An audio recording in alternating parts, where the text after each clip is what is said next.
الحمد لله رب العالمين الرحمن الرحيم مالك يوم الدين إياك نعبد وإياك نستعين اهدنا الصراط المستقيم صراط الذين أنعمت عليهم غير المغضوب عليهم ولا الضالين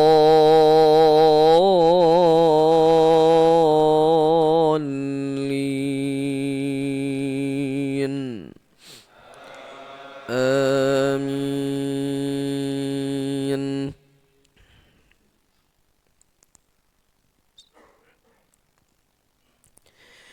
يا أيها الذين آمنوا إذا تناجيتم فلا تتناجوا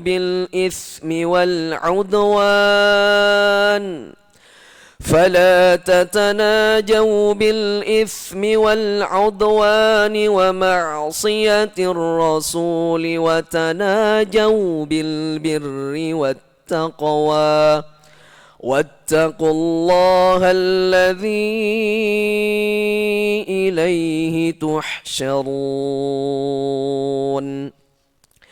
إنما النجوى من الشيطان ليحزن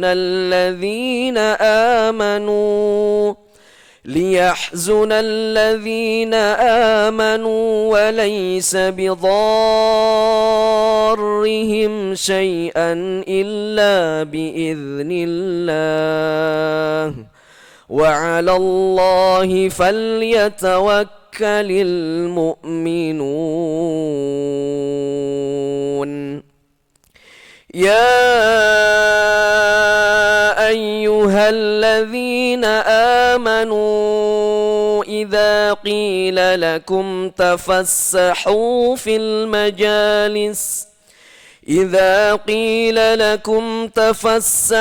في المجالس فافسحوا يفسح الله لكم وإذا قيل انشزوا فانشزوا يرفع الله الذين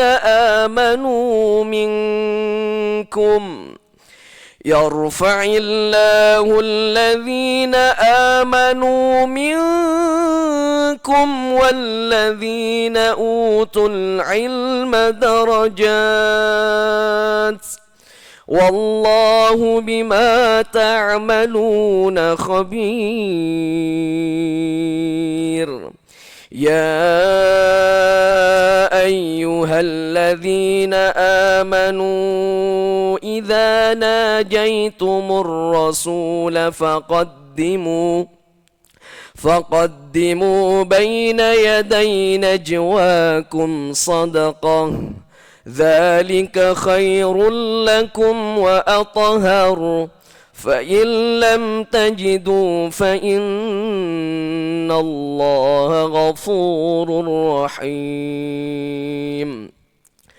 أأشفقتم أن تقدموا بين يدي نجواكم صدقات فإذ لم تفعلوا وتاب الله عليكم فأقيموا الصلاة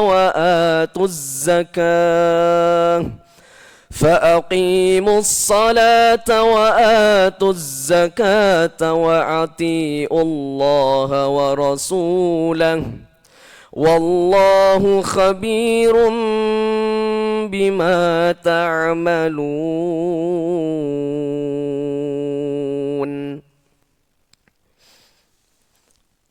الله أكبر.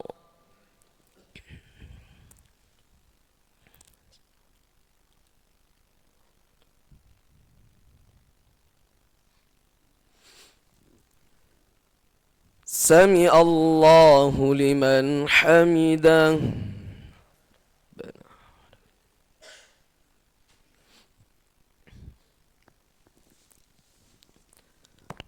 الله أكبر.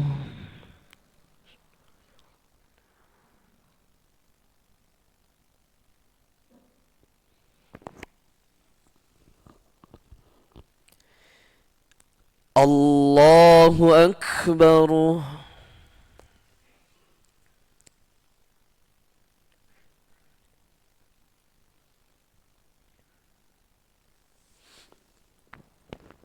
الله أكبر.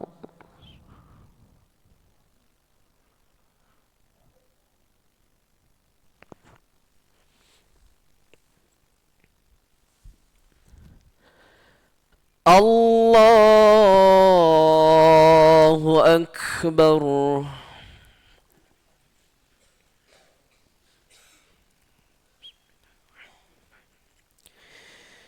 الحمد لله رب العالمين الرحمن الرحيم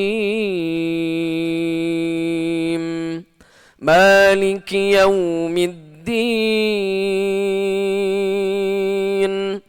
إياك نعبد وإياك نستعين اهدنا الصراط المستقيم صراط الذين أنعمت عليهم غير المغضوب عليهم ولا الضالين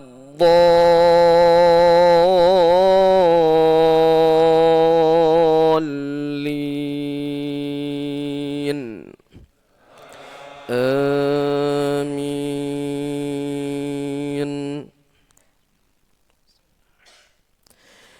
لو أنزلنا هذا القرآن على جبل لرأيته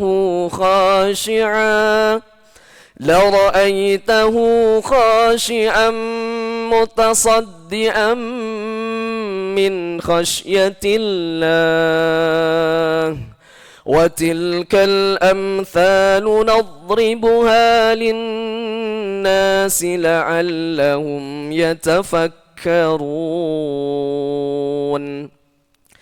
هو الله الذي لا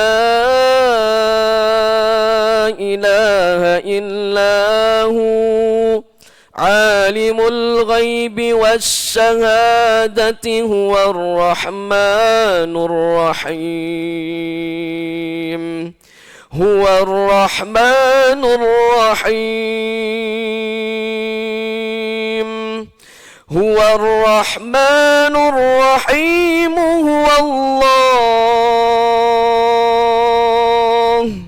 هو الله الذي لا إله إلا هو الملك القدوس السلام المؤمن المهيمن العزيز الجبار المتكبر سبحان الله عما يشركون. هو الله الخالق البارئ المصور له الأسماء الحسنى يسبح له ما في السماوات والأرض وهو العزيز الحكيم.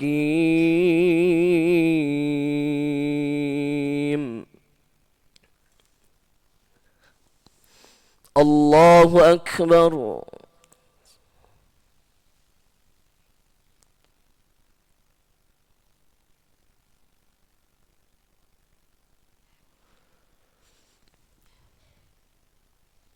سمع الله لمن حمده.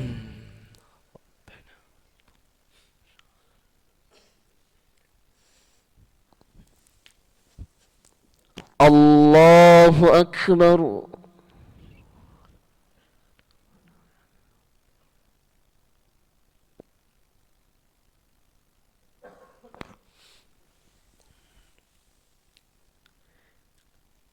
الله أكبر.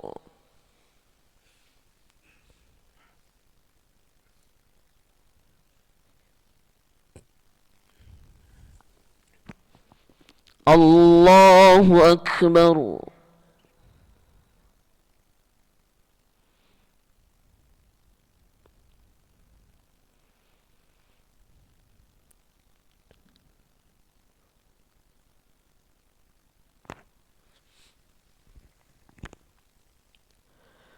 الله أكبر.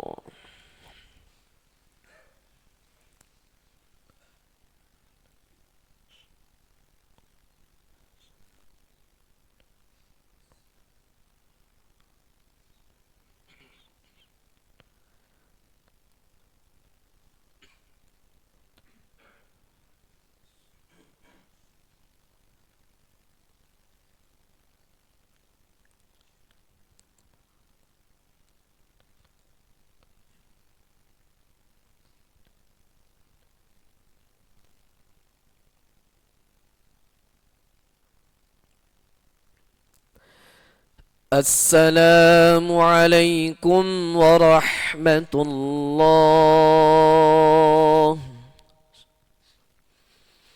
السلام عليكم ورحمة الله.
Assalamualaikum warahmatullahi wabarakatuh.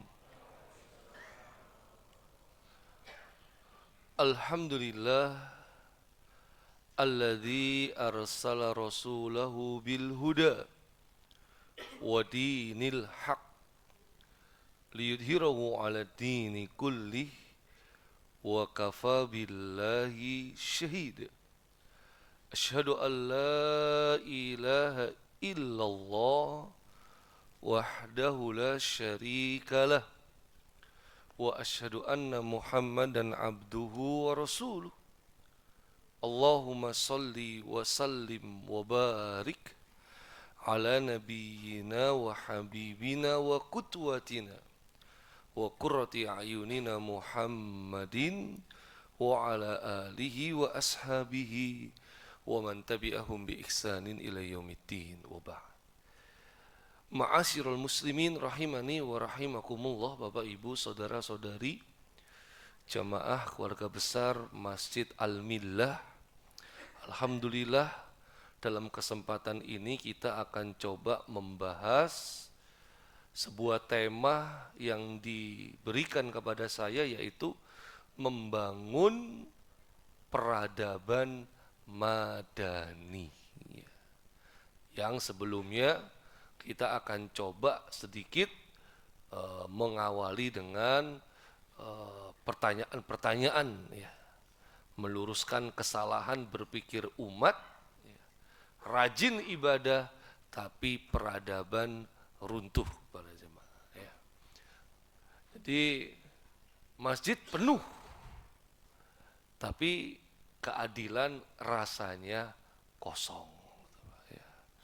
Soft sholat rapat, tapi barisan melawan kezoliman itu tercerai-berai.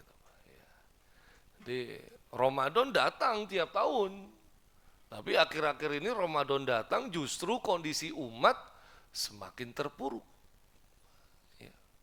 Umat tidak punya izzah, umat tidak punya kehormatan, kemuliaan, harga diri.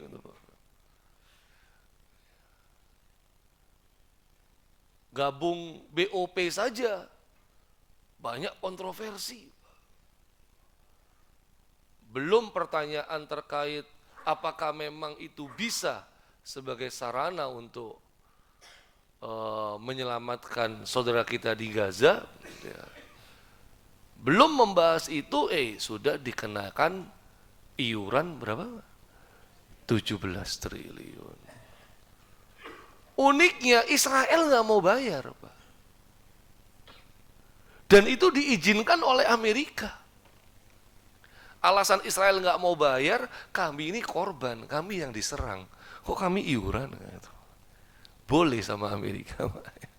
Jadi perdamaian BOP belum terjadi, Israel udah memainkan kartu trufnya. Para jemaah sekalian, insya Allah kita sering membaca ayat ini, sering disampaikan. Allah Subhanahu wa taala berfirman, a'udzubillahi minasyaitonirrajim. Bismillahirrahmanirrahim. Ya ayyuhalladzina amanu, wahai orang-orang yang beriman, udkhulu fis-silmi kaffah. Masuklah kalian semua ke dalam Islam secara kafah, keseluruhan. Wala tattabi'u khutuwatis syaiton, jangan ikuti langkah-langkah setan. Al-Imam Ibnu Katsir menjelaskan bahwa maksudnya kafah ini diambil seluruh perintahnya dan ditinggalkan seluruh larangannya. Jangan dipilih-pilih yang enak, yang cocok gitu, Pak. Ya, itu diambil. Tapi yang sekiranya berat, susah, itu ditinggalkan, Pak. Ya. Giliran ayat fankihu ma tobalakum minan nisa masna wa sulasa wa ruba, wah itu harus diambil itu, Pak, ya. Tapi ayat, ya, afa hukmal jahiliyati yabghun, gitu, Pak, ya. Ini apa, ayat itu jadinya malah coba diabaikan dulu, ya. Wa man lam yahkum bima anzalallahu faulaika humul kafirun. Nah, itu diabaikan dulu. Sehingga ini yang kemudian Allah Subhanahu wa taala singgung dalam Al-Baqarah 85, ya. Afatu'minuna bi ba'dil kitab wa takfuruna bi ba'd. Beriman sebagian, kufur sebagian. Kalau yang model seperti itu para jemaah ini bahaya, ya. Dapatnya adalah kehinaan di dunia, khizyun fil hayati dunia. Ya. Ini mungkin itu jawaban ketika umat dalam kondisi dalam kondisi lemah, ya, dalam kondisi apa ya, ini kalau kita sebut tuh ya, Ramadan ini kok antara bulan kebangkitan atau akta kematian umat, ya, ya. Mulai dari Gaza, Sudan, ya. Mungkin Rohingya dan lain sebagainya, ya. Secara global gitu, ya. Terus kalau yang lokal, nasional, ya korupsi itu masih menjadi masalah kita, ya. Hukum yang tajam ke bawah, tumpul ke atas, gitu ya. Maksiat dinormalisasi, gitu, ya, macam. Belum lagi harus melawan Presiden Donald, ya kan, ya itu ya, presiden yang itu Pak, ya kan, ya, yang habis ngambil alih invasi militer preman politik, ya. Ngambil presiden Venezuela yang dari Maduro itu para jemaah, ya kan, hebat Madura ini Pak, ya, melawan Amerika, ya. Namanya kan Maduro, ya. Belum selesai, setelah Venezuela mau nyapol Greenland pula, ya kan, bikin rame, dan sekarang sudah mencapai angka hampir 400 pesawat tempur Amerika yang sedang menuju ke Iran, ya kan? Ini ya. Jadi, yang sebagian juga melewati langit-langit Jakarta, ya. Ini memang mau nggak mau sih kita kayaknya memang sedang menuju, ya, menuju ke the end of the day, ya. Ya, ini bagian dari min asyratis saah, bagian dari tanda-tanda hari kiamat. Nah, makanya penting banget kalau kemudian kita membahas, ya, yang diamanahkan kepada saya yaitu peradaban. Kita mau mencoba membangun peradaban masyarakat madani. Tapi yang perlu diingat, ya, peradaban itu bukan gedung. Jadi banyak yang mengatakan peradaban itu adalah kondisi kemajuan dalam segala hal. Nah, fokusnya terlalu banyak membangun fisik, membangun gedung, ya, membangun infrastruktur, gitu, ya, membangun airport, ya, tapi mangkrak misalnya, ya kan, itu jadinya jadi problem itu kalau kita melihat peradaban itu hanya bangunan. Kan ada yang membangun peradaban itu dengan patung, di mana-mana patung, ya, untuk mengingat, gitu misalnya, ya. Jadi terjebak dalam pemahaman peradaban yang keliru, karena sebenarnya peradaban itu adalah nilai para jamaah, ya. Nilainya, value-nya itu peradaban, Pak. Sehingga Pak, saya pindahkan, ya. Sehingga kalau kita bicara peradaban madani, ya, ini memang harus kita kembalikan kepada definisi Qur'ani, ya, pemahaman para ulama, dan kita buktikan dalam sejarah. Ya. Sehingga kalau ada yang menyempitkan makna peradaban itu hanya infrastruktur megah, militer yang besar, ekonomi yang kuat, gitu, Pak. Ya. Macam siapa ya? Kalau Amerika sekarang kan militernya kuat, tapi ekonominya lagi goyah Pak Jamaah ya. Tuh, kalau kayaknya Cina deh masuknya nih Pak ya. Kayaknya Cina yang kuat sekarang nih Pak ya. Kuat nih Cina ini. Ya. Sekarang banyak tur-tur ke Cina lah. Bayangin Cina itu bangun lift di gunung Pak. Ya, bangun lift di gunung, bangun jembatan kaca di gunung Pak. Ya. Bangun bangun rel kereta api di atap loh Pak. Ya ini Cina ini lagi luar biasa. Jadi tapi jelas bahwa infrastruktur tanpa moral itu adalah kerapuan. Kaum Ad, kaum Samud, ya. Mereka punya peninggalan-peninggalan yang luar biasa. Petra dan lain sebagainya. Bangunannya sampai hari ini masih ada. Tapi peradaban itu bukan seperti itu. Ya. Itu yang Allah singgung dalam Asy-Syu'ara ayat 128, 129. Ya. Sehingga menurut Ibnu Khaldun, ya, peradaban itu umron para jamaah ya. Al-umron itu peradaban. Itu disebut sebagai huwa halatul insani fi ijtima'ihi alladhi yuhaqqiqu masalihad dunya wad din. Peradaban itu adalah kondisi manusia yang mana dalam kebersamaan ijtima ya, yang merealisasikan, menyatukan juga bisa tuh antara kemaslahatan dunia dan agama. Jadi peradaban itu kalau kita mau membangun peradaban, jelas dunia sama akhirat harus nyambung. Antara materi, infrastruktur, ekonomi itu harus dikombinasi dengan kekokohan spiritual, keimanan.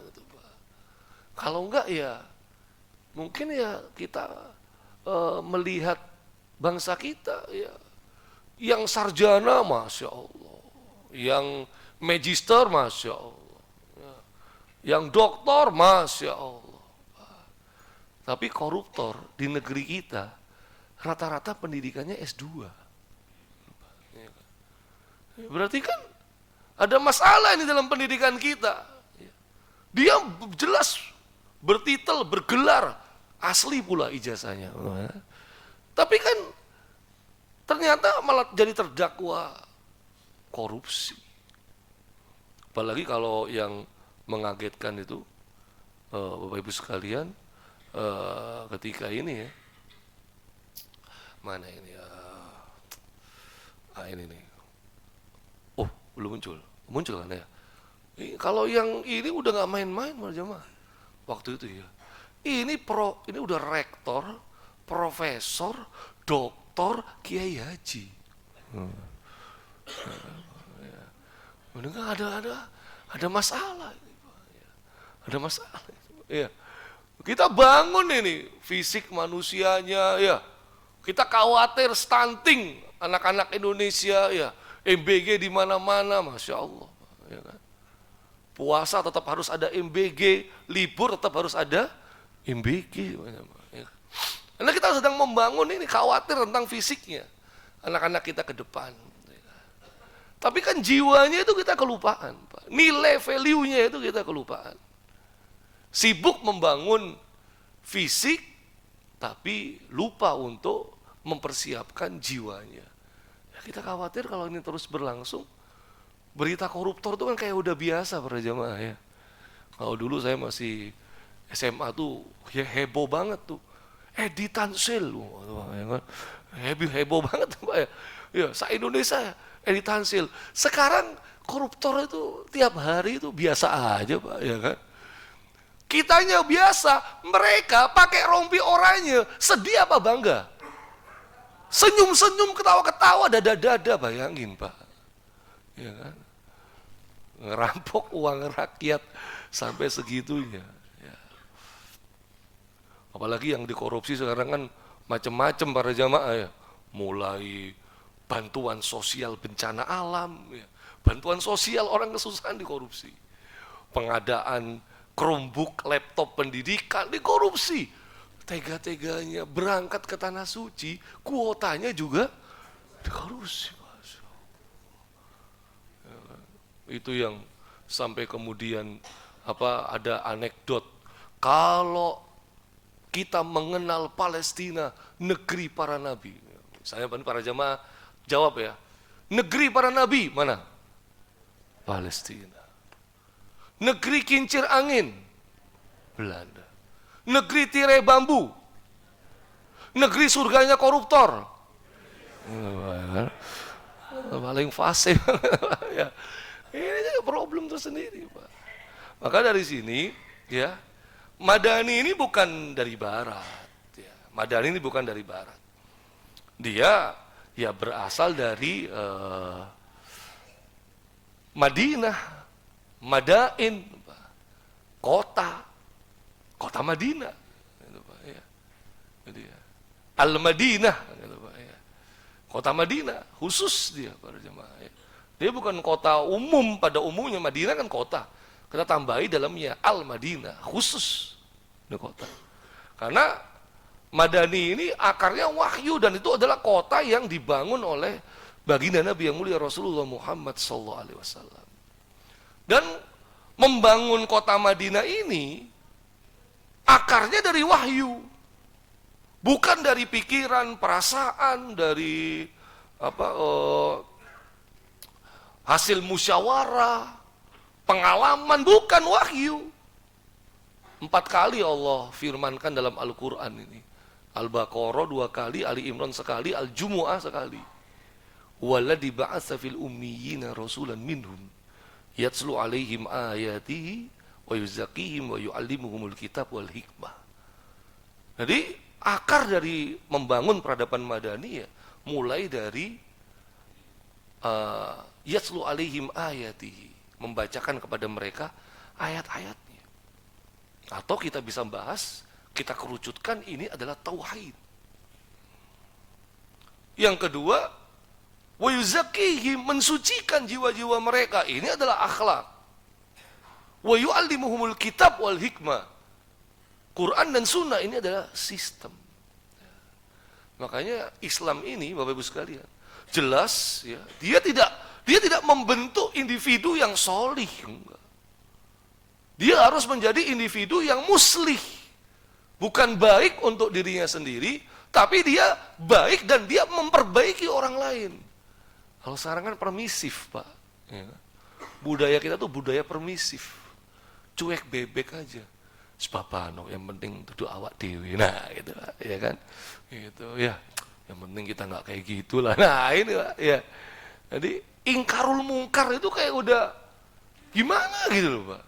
Orang takut tuh mengingkari kemungkaran dengan tangan, waduh. Dengan lisan aja enggak. Jangan-jangan dengan hati aja takut. Makanya kan sampai hati-hati ujaran kebencian. Kita takut, Pak, kena pasal itu. Padahal kalau dilihat apakah agama kita mengajarkan kebencian? Jawabannya iyalah.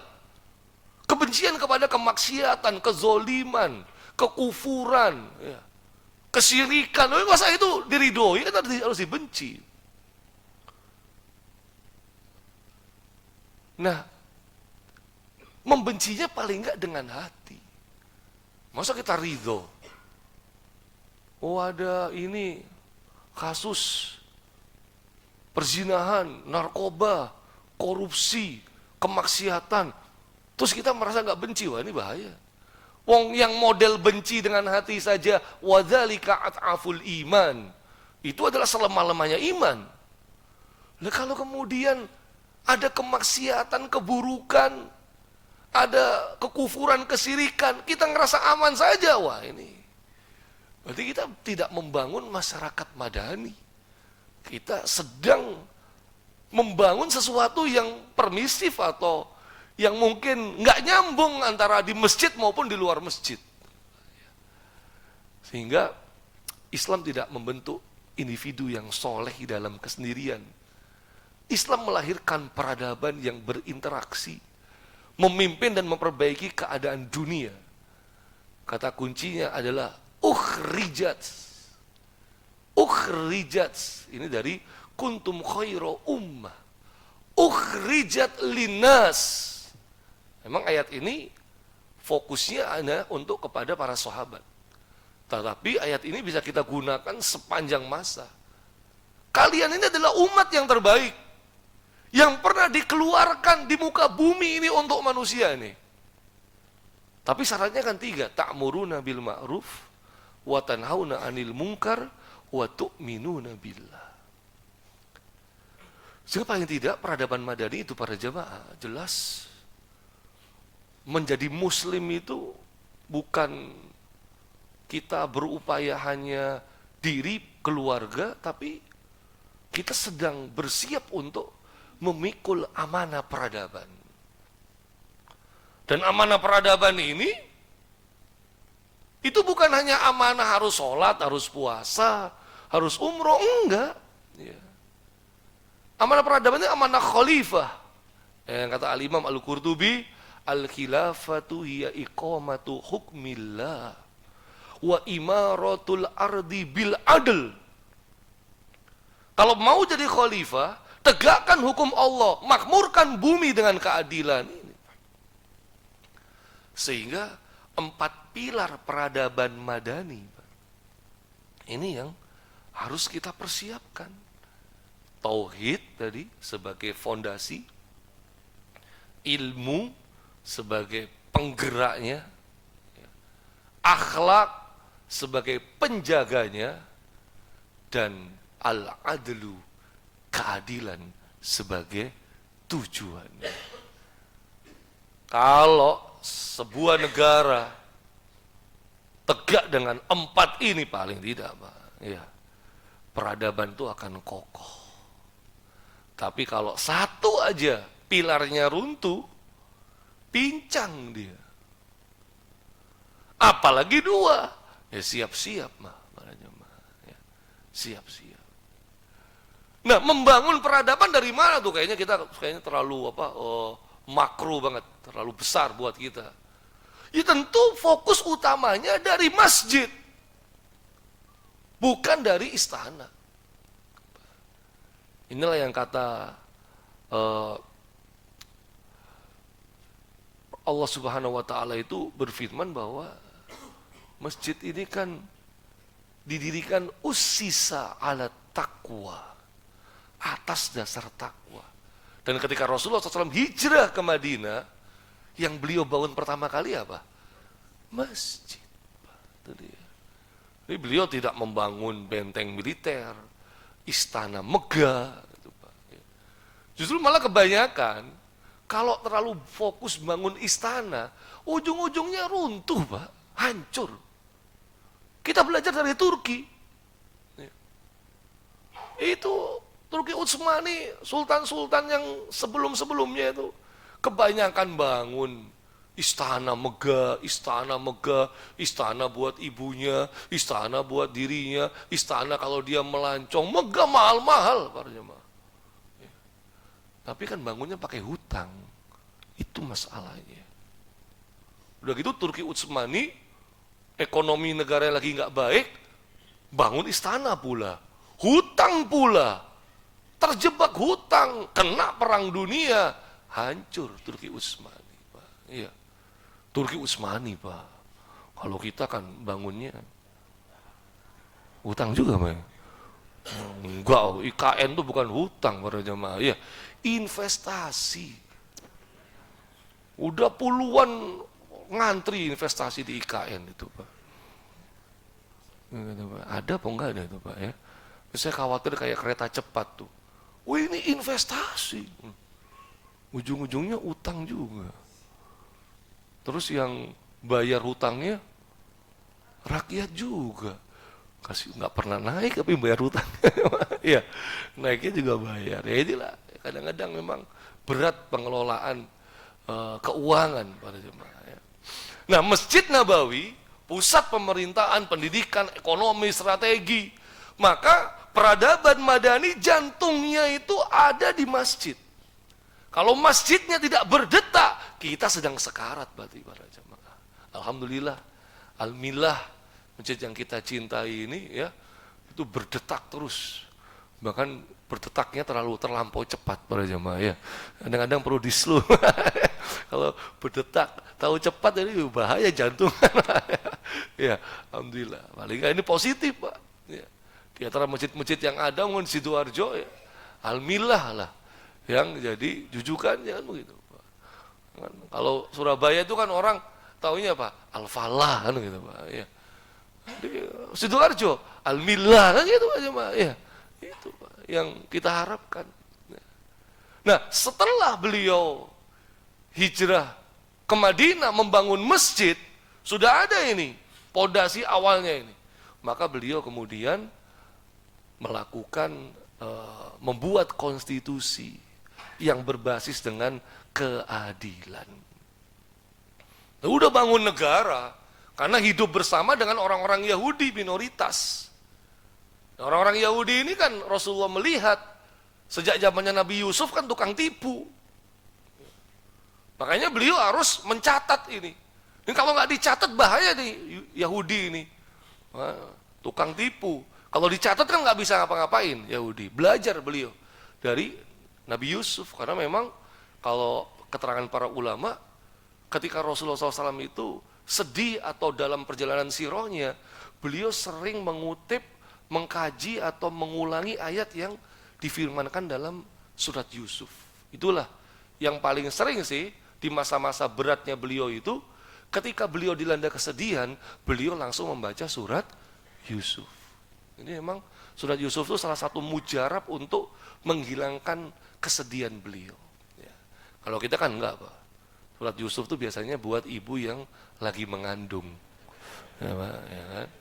Apalagi kalau di USG laki-laki, waduh, amalannya surat Yusuf aja pokoknya, Pak. Karena kepengin anaknya ganteng kayak Nabi Yusuf. Padahal kisah Nabi Yusuf itu memprihatinkan awalnya, Pak, ya kan? Diiriin saudaranya, dicemplungkan ke dalam sumur, ya kan? Dijual jadi budak, digoda istri tuannya, dimasukkan penjara. Ibu-ibu mau anaknya kayak begitu, Pak, ya kan? Ya, itu dia, ya. Tapi inilah motivasi Rasulullah SAW. Ya, karena di ending dari surat Yusuf itu adalah Nabi Yusuf menjadi pemimpin Mesir.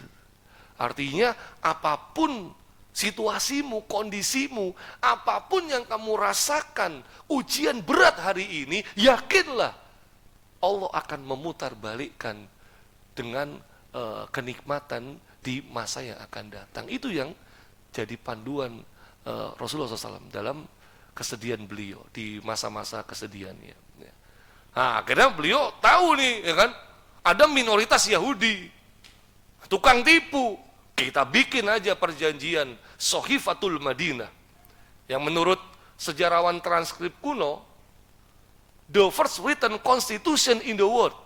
Konstitusi tertulis pertama kali yang ada di dunia ini, itu adalah Sohifatul Madinah, piagam Madinah. Piagam Madinah.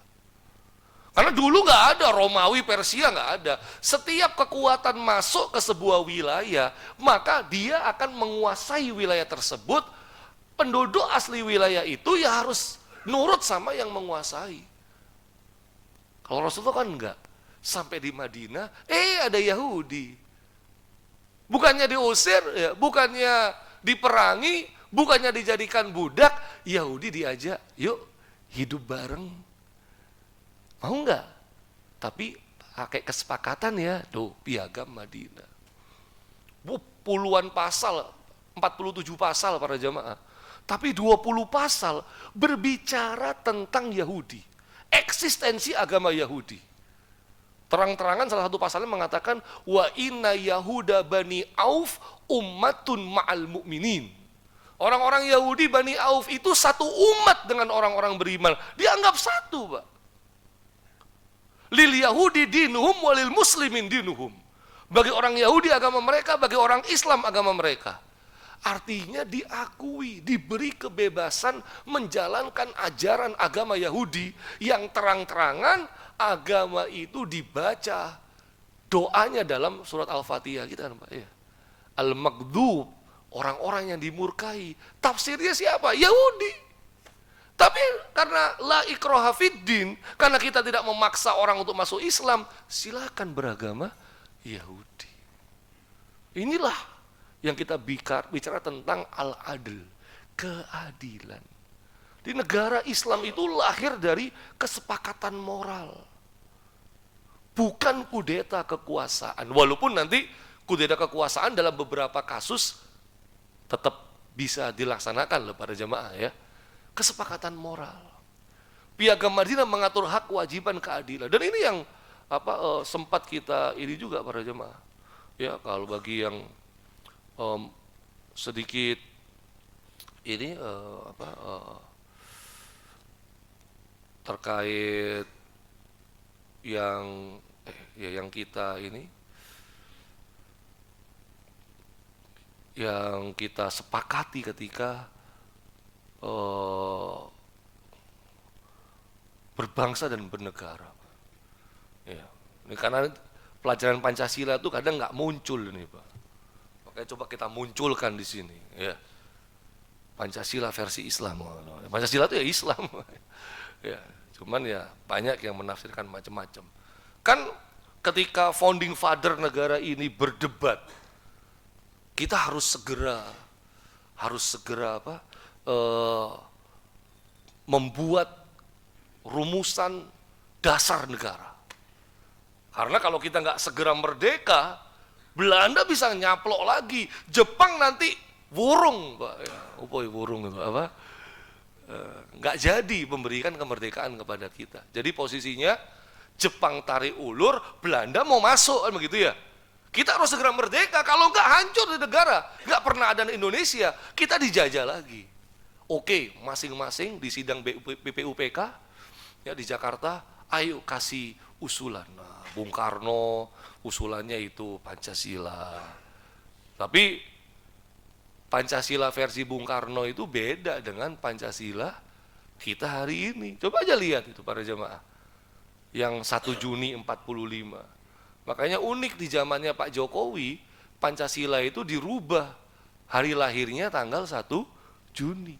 Padahal nggak sama. Waktunya udah nggak kerasa namanya.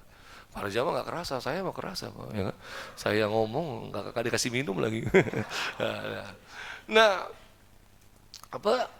ketuhanannya kan ditaruh di paling bawah itu. Kan? Makanya semua debat semua, Pak, semua debat. Dan satu sosok yang paling tegas dalam masalah dasar negara ini adalah Ki Bagus Hadikusumo, tokoh dari Muhammadiyah. Paling tegas, yang mengutip ayat, membacakan sekitar 13 ayat Quran dalam sidang BPUPK ini. Karena beliau ingin dasar negara kita adalah Islam. Dan ini bukan berarti karena beliau tanpa alasan, karena mayoritas umat Islam, mayoritas pahlawannya agama Islam, mayoritas yang berjuang adalah umat Islam, kan begitu. Wajar dong kalau kemudian kita dirikan negara yang asasnya Islam, kan begitu. Tapi karena perdebatan, akhirnya kan beliau membentuk panitia 9 yang mewakili semua yang berbeda pendapat.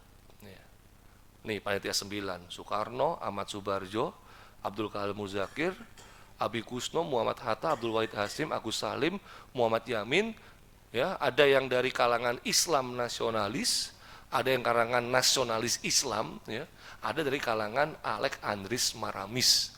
Udah jelas tuh, Alek Andris Maramis, non Kristen dia memang. Ya, tapi kalau Carlos Islam para jamaah ya, nah, sampai keliru. Carlos yang ini ya, itu Islam. Nah, maka panitia 9 ini dibentuk oleh Bung Karno, kita bikin kesepakatan untuk segera dasar negara terbentuk. Setelah berdebat berminggu-minggu, hampir satu bulan, akhirnya 22 Juni lahirlah Sohifatul Jakarta. Ya, Piagam Jakarta. Lah ini merujuk kepada mana? Yang merujuk kepada Piagam Madinah Nabi. Karena pada awal mulanya founding father kita juga ingin membangun masyarakat madani, negara madani. Lah itu wajar orang tokoh-tokoh Islam para jemaah. Tapi inilah yang kemudian 22 Juni ini disahkan, Pak.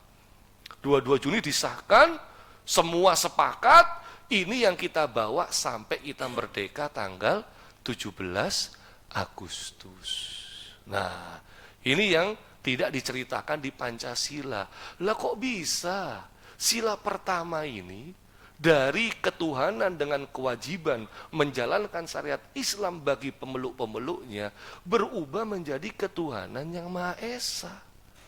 Kok bisa? Ya, paling kalau Pancasila itu, pelajaran Pancasila nih ya, guru PPKN itu karena ada keberatan dari kalangan Kristen. Loh, padahal ini Alex Andres Maramis Kristen. Dan dalam notulensi yang dicatat di sidang ini, 8 panitia yang lain tuh tanya sama Pak Maramis, "Weh Pak Alex Andres Maramis," tertulis Pak, ya, "setuju gak kamu dengan sila pertama ini?" Jawabannya Pak Maramis apa? 200% saya setuju. Kenapa? Karena kewajiban menjalankan syariat Islam bagi pemeluknya itu hanya untuk umat Islam. Kami umat Kristiani nggak wajib. Setuju? Tanda tangan. Jadi kalau kemudian mereka protes, sebenarnya wakil mereka sudah menyetujuinya. Nah, kita merdeka di bulan Ramadan tanggal 17 Agustus. 10 atau 9 Ramadan para jemaah ya. Kita merdekanya pagi, siang, sore? Pagi. Nah, sorenya itu Bung Hatta dapat telepon dari Angkatan Laut Jepang. Sambil mengakui bahwa di samping saya ada perwakilan kalangan Kristen dari Indonesia Timur. Sampai sekarang masih misteri siapa itu. Ya. Mereka keberatan sila pertama ini disahkan jadi dasar negara. Kalau masih dipaksakan, wilayah Indonesia Timur akan memisahkan diri dari Indonesia. Nah, itu Pak Jemaah. Ya. Akhirnya Bung Hatta, Bung Karno bingung nih. Melobi tokoh-tokoh Islam. Tokoh Islam saat itu sudah banyak yang pulang. Habis merdeka kan Pak ya, pulang lah gitu. Ya. Tinggal dari Muhammadiyah. Namanya Ki Bagus Hadikusumo. Wah, ini ya perlu ingatkan lagi ketegasan beliau Pak. Jadi ketika disahkan sebenarnya beliau juga nggak cocok dengan sila pertama yang 22 Juni itu, nggak cocok. Kata beliau, harusnya bukan dengan ketuhanan dengan kewajiban menjalankan syariat Islam bagi pemeluk-pemeluknya, ganti itu pemeluk-pemeluknya. Terus ganti apa? Ketuhanan dengan kewajiban menjalankan syariat Islam bagi setiap warga negara. Karena Islam itu adalah kebaikan untuk semua manusia. Itu Ki Bagus Pak. Coba kalau sekarang ngomong begitu, wah ini radikal, intoleran. Ki Bagus itu ketika didesak, ayo dong kita rubah ini. Wah, menolak keras beliau. Sampai mahasiswa Muhammadiyah Yogyakarta itu bikin filmnya. Judulnya 7 Kata. Ya, tapi kita nggak pernah nonton Pak. Ya, kan? Ya. Karena nggak muncul di bioskop. Nggak mungkin film yang kayak begitu muncul di bioskop. Coba bisa dicari itu. Atau bisa ditayangkan di sini. Ya. Dengan mengundang produsernya dan lain sebagainya. 7 kata. Dalam posisi berat karena tekanan, saya katakan tekanan tadi. Jepang antara tali ulur, Belanda mau segera masuk karena dianggap ini negara yang kosong, ya mau nggak mau Ki Bagus Hadikusumo legowo. Tapi dengan pertanyaan, Bung Hatta, Bung Karno, ketuhanan yang Maha Esa itu artinya apa? Kata Bung Hatta, apalagi kalau bukan tauhid. Kul huwallahu ahad. Akhirnya Ki Bagus mengiyakan 7 kata ini berubah menjadi 3 kata. Kata Bung Hatta dalam memoarnya, seandainya umat Islam tidak mau 7 kata ini dirubah jadi 3 kata, Bung Hatta dalam memoarnya mengatakan Indonesia ini tidak akan pernah berdiri. Jadi perubahan 7 kata ke 3 kata ini semua karena lapang dada toleransinya umat Islam untuk Indonesia. Jadi kalau dibilang kamu tuh intoleran, dari mana? Ya, ini. Itulah yang saya sebut sebagai apa? Piagam Madinah para jamaah ya. Piagam Madinah. Bentar, kita anu dulu. Ini sampai suruk tambah 10 menit, begitu para jamaah ya. Nah, masih belum ya, masih belum ya. Belum. Baik. Ada bunyinya biasanya jamaah ya. Nah, ini di membangun peradaban tentu harus dari keadilan ya, dari masjid dan konstitusi yang keadilan. Karena kalau kita lihat para jamaah ini Badar ya, kemenangan iman di atas statistik ya, ini mungkin kita skip aja. Fatu Mekah ini juga kita skip dulu. Nah, Ain Jalut kita skip dulu. Ain Jalut boleh lah para jamaah. Ini. Para jamaah menggunakan Allah Subhanahu wa taala. Jadi kalau para jamaah lihat ini ya, ini adalah ilustrasi perpustakaan Baitul Hikmah yang ada di Baghdad. Oh, perpustakaan ini para jamaah luar biasa, Pak. Ya. Jadi ini pusat intelektual. Ya. Ini kalau kita lihat ya, pusat penerjemahan terbesar di dunia Islam. Sampai-sampai ya, Khalifah Al-Ma'mun itu membayar emas seberat buku yang diterjemahkan. Jadi Baitul Hikmah ini luar biasa, Pak. Pokoknya sebelum yang lainnya punya seperti ini, umat Islam udah punya, Pak. Perpustakaan terbesar di dunia, ratusan ribu hingga jutaan manuskrip sekitar 800 tahun yang lalu. Ya. Manuskrip loh, ditulis Pak, bukan data ya. Jutaan Pak, ya luar biasa. Nah, selain itu nanti ada yang namanya ini mana sebentar. Sekarang ini ya, kita lewat ya, skip aja Pak.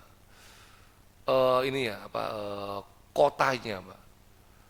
Lama kali. Kotanya ini Baghdad, ibu kota Baghdad itu ya. Kotanya ini The Round City, The Round City. Ini memang ilustrasi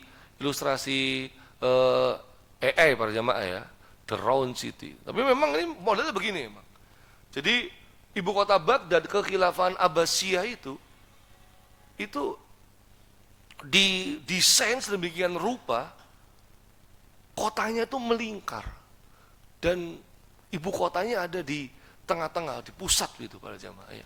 Ya mungkin mirip-mirip IKN, nggak tahu Pak jamaah ya. Saya belum pernah ke sana soalnya ya. Jadi desain kota melingkar berbentuk lingkaran Pak ya. Kekhilafahan Abbasiyah luar biasa. Baghdad jantung perdagangan dunia. Ya, nah kita coba cek. Nah ini Pak jamaah ya. Nah, tapi pada tahun 1258 Masehi, 800 tahun yang lalu, Baghdad ini lumpuh, hancur, kalah. Siapa yang menyerbu? Ini sampai ada yang menafsirkan Ya'jud dan Ma'jud. Saking bengisnya yang menyerbu ini. Itulah yang kita kenal dengan anak cucunya Genghis Khan, yaitu pasukan Mongol. Dia menginvasi semua wilayah. Sebagian Rusia, seluruh Asia Tengah dia kuasai. Sampai di jantung kota Baghdad, para jemaah. Ya. Ternyata ketika sampai menyerbu, Pak, ini kalau kita lihat ya, 10 Februari, pas ini masih Februari para jemaah ya, maka apa kita perlu bahas nih Abbasiyah ini. Baghdad jatuh. Beberapa orang menganggap itu kiamat, Pak. Karena Mongol itu kayak Ya'jud dan Ma'jud. Nah, susahnya lagi para jemaah. Khalifah Abbasiyah di saat diserbu Mongol itu namanya Al-Mu'tasim Billah. Khalifahnya ini suka hiburan. Jadi ketika Mongol datang, dia itu masih nonton biduanita, Pak. Nari-nari, nyanyi-nyanyi gitu, Pak. Ya, tapi kalau joget saya nggak tahu, Pak, ya kan. Pokoknya dia nonton. Kalau apakah dia juga joget saya nggak tahu, Pak. Ya. Terus dia suka main burung, Pak. Suka main burung. Jadi bukan berarti main burung nggak boleh, Pak. Boleh, gitu, Pak ya. Cuman ini khalifah ini kebangetan, Pak ya. Kebangetan, tuh, Pak. Ya. Sehingga sampai ada sejarawan menulis nih, Pak. Ya kan, nih Mu'tasim itu ya suka musik dan nyanyian. tiada waktu di dalamnya terdapat sajian hiburan meskipun 1 atau 2 jam. Ya, ini dia, 1 atau 2 jam. Ini ya. Nah, jadi dia nggak tahu, hancur Baghdad para jemaah. Ya, walaupun nanti kehancuran perlu kita bahas lebih lanjut lah, ya. Tapi yang jelas, nah tapi Mongol ini kan terus menginvasi, merangsek masuk, ya, menguasai wilayah-wilayah Islam. Allah tahan, Pak. Di mana? Di Ain Jalut. Karena di Ain Jalut, dan itu di bulan Ramadan Ain Jalut itu, Pak. Di bulan Ramadan Ain Jalut itu. Ketika Mongol hancurkan Baghdad, membantai, Pak. Banyak, Pak. Sampai Imam Ibnu Katsir itu menjelaskan, mereka melakukan ya, minal qatsli wal fasad, pembunuhan dan kerusakan yang tidak diketahui berapa banyak yang dibunuh, berapa banyak yang dirusak, kecuali hanya Allah. Itu Ibnu Katsir sampai mengatakan seperti itu, Pak. Karena saking parahnya serangannya Mongol. Tapi begitu sampai di Ain Jalut, ternyata pasukan Islam menang. Itu yang kata beliau, fi hadal yaum a'adallahu al-hayata lil Islam bada'an asrafa 'ala zawal. Jadi kalau Ain Jalut itu Allah juga beri kekalahan kepada umat Islam, habis umat Islam, Pak. Tapi kan Allah berkehendak agama ini akan tegak sampai hari kiamat. Dan Ain Jalut itu terjadinya di bulan Ramadan. Makanya kita sebut Syahrul Ramadan itu Syahrun Nahdo, bulan kebangkitan itu sebenarnya. Nah, ini nggak main-main. Dan jangan lupa bahwa puncak keadilan itu seperti di zamannya Umar bin Abdul Aziz, ini sebagai penutup para jemaah ya. Untuk tips membangun masyarakat madaninya nanti, Pak, ya. Karena ini pembahasan panjang ya. Nah, waktunya udah habis dan memang sengaja jangan dihabisin semua supaya siapa tahu diundang lagi gitu aja, Pak ya. Nggak bercanda, Pak ya. Umar bin Abdul Aziz ini juga momentumnya di bulan Ramadan. Pada akhir abad kedua Hijriah, Umar bin Abdul Aziz diangkat di baiat jadi khalifah. Dan pada saat Umar bin Abdul Aziz menjabat, kondisi wilayah Daulah Umayyah dalam kondisi hancur lebur.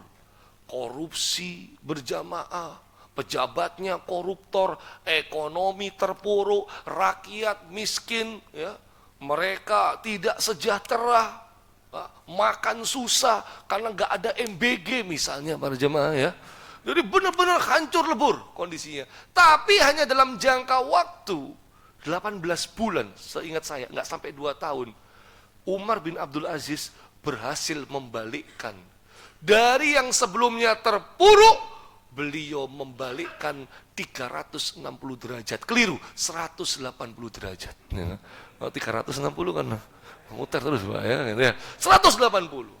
Sampai-sampai beliau bingung, Pak. Ini zakat harus segera dibagi. Tapi nggak ada yang mau nerima. Kenapa? Semuanya sudah pada kaya. Semuanya merasa sudah mampu.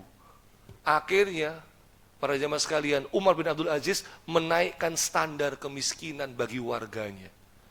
Jadi kalau ada wargaku yang rumahnya hanya 1, kendaraannya cuma 1, asisten rumah tangganya juga 1. Nggak usah tanya istrinya, Pak, tetap 1 gitu ya kan ya. Jadi kalau rumahnya cuma 1, kendaraannya 1, asisten rumah tangga cuma 1, berarti dia masuk kategori fuqara wal masakin. Dia layak diberi zakat. Itu zamannya Umar bin Abdul Aziz, Pak, iya kan? Ya Allah, ya. Inilah bahwa peradaban Madani itu terbentang dalam sejarah umat Islam. Maka kita harus kembali kepada manhaj Islam, ya, membentuk manusia bertauhid, membangun masyarakat berakhlak, melahirkan keadilan yang nyata tips langkah praktisnya gimana? Nantikan episode-episode selanjutnya insya Allah. Hadanallahu wa iyyakum ajmain. Wa sallallahu ala nabiyyina Muhammadin wa ala alihi washabihi wasallam. Wa akhiru da'wana anil hamdulillahirabbil alamin wa lafu minkum. Wassalamualaikum warahmatullahi wabarakatuh.